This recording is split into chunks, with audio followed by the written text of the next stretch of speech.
ത്യാഗസ്മരണയിൽ ഇസ്ലാം മത വിശ്വാസികൾ ഇന്ന് ബലിപ്പെരുന്നാൾ ആഘോഷിച്ചു. കോട്ടയത്ത് സെൻട്രൽ ഈദ്ഗാഹിന്റെ നേതൃത്വത്തിൽ പെരുന്നാൾ നമസ്കാരം നടന്നു.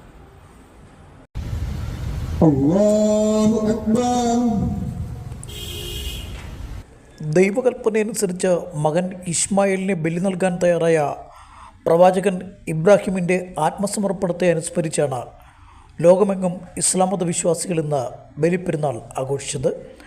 സംസ്ഥാനത്തെ വിവിധ പള്ളികളിലും ഈദ്ഗാഹുകളിലും പെരുന്നാൾ നമസ്കാര ചടങ്ങുകൾ നടന്നു. ത്യാഗം, സഹനം, സാഹോദര്യം എന്നീ മൂല്യങ്ങളുടെ സ്മരണയിലാണ് വിശ്വാസികൾ ബലിപ്പെരുന്നാൾ ആഘോഷിച്ചത്. പ്രവാചകനായ ഇബ്രാഹിം നബിയുടെ മഹാത്യാഗത്തിൻ്റെ ഓർമ്മ പുതുക്കൽ കൂടിയാണ് ബലിപ്പെരുന്നാൾ ദിനം. ഏറെ നാളത്തെ കാത്തിരിപ്പിന് ശേഷമുണ്ടായ മകൻ ഇസ്മായിലിനെ ദൈവകൽപ്പന പ്രകാരം ബലി കൊടുക്കാൻ തീരുമാനിച്ചുവെങ്കിലും നബിയുടെ ത്യാഗസന്നദ്ധത കണ്ട് മകന് പകരം ആടിനെ ബലി നൽകാൻ ദൈവം നിർദ്ദേശിച്ചതായാണ് വിശ്വാസം. ഹജ്ജ് കർമ്മത്തിൻ്റെ പരിസമാപ്തി കൂടിയാണ് ബലിപ്പെരുന്നാൾ. കോട്ടയത്ത് സെൻട്രൽ ഈദ്ഗാഹ് കമ്മിറ്റിയുടെ നേതൃത്വത്തിലൊരുക്കിയ ഈദ്ഗാഹിൽ വനിതകൾക്കായി പ്രത്യേക സൗകര്യങ്ങൾ ഉണ്ടായിരുന്നു. ഇമാം ജമാൽ കങ്ങരപ്പടി ചടങ്ങുകൾക്ക് നേതൃത്വം നൽകി. News bureau, Kottayam. ഉന്നത ജാതിക്കാരനെന്നോ ഒരു തരത്തിലുള്ള വിവേചനവുമില്ലാതെ അള്ളാഹുവിന്റെ മുമ്പിൽ വരുന്ന മനുഷ്യൻ അത് തഖ്വ കൊണ്ട് മാത്രമാണ്.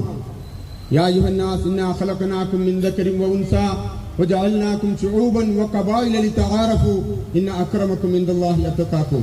അല്ലയോ മനുഷ്യരെ, നിങ്ങളെ ഒരാണിൽ നിന്നും പെണ്ണിൽ നിന്നുമാണ് സൃഷ്ടിച്ചിട്ടുള്ളത്. നിങ്ങളെ പരസ്പരം മനസ്സിലാക്കുവാൻ വേണ്ടിയാണ്, പരിചയപ്പെടുവാൻ വേണ്ടിയാണ് നിങ്ങളെ ഗോത്രങ്ങളും വംശങ്ങളുമാക്കിയിരിക്കുന്നത്. നിങ്ങളിൽ ഏറ്റവും ഉത്തവർ തഖ്വാബോധമുള്ളവരാണ്, ജാഗ്രതയുള്ളവരാണ്. ഹജ്ജുമായി ബന്ധപ്പെട്ട് നമുക്കറിയാം, ഏത് രൂപത്തിലുള്ള ഏത് നാട്ടുകാരനാണെങ്കിലും, ഏത് പ്രദേശത്തുകാരനാണെങ്കിലും, ഏത് ഗോത്രത്തിൽപ്പെട്ട ആളാണെങ്കിലും ഒരേ വസ്ത്രം ധരിച്ചുകൊണ്ട്, ഒരേ മന്ത്രമുരുവിട്ടുകൊണ്ട് ലോകത്തെ ഏറ്റവും വലിയ സഹോദര്യത്തിന്റെ ഒരു പ്രതീകമാണ് ഈ ബലിപെരുന്നാളിലൂടെ, ആ ഹജ്ജ് കർമ്മത്തിലൂടെ നമുക്ക് കാണാൻ കഴിയുന്നത്. അത് നമ്മുടെ മനസ്സിലുണ്ടാകുകയും ആ ഒരു തരത്തിൽ നമുക്കറിയാം, അവിടെ ജംറകളിൽ കല്ലെറിയുന്നു.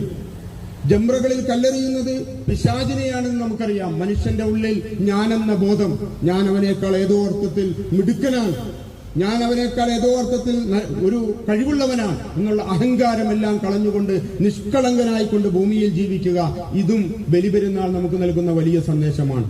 അല്ലാഹു അക്ബർ, അല്ലാഹു അക്ബർ, അല്ലാഹു അക്ബർ, ലാ ഇലാഹ ഇല്ലല്ലാഹു, അല്ലാഹു അക്ബർ, അല്ലാഹു അക്ബർ വലില്ലാഹി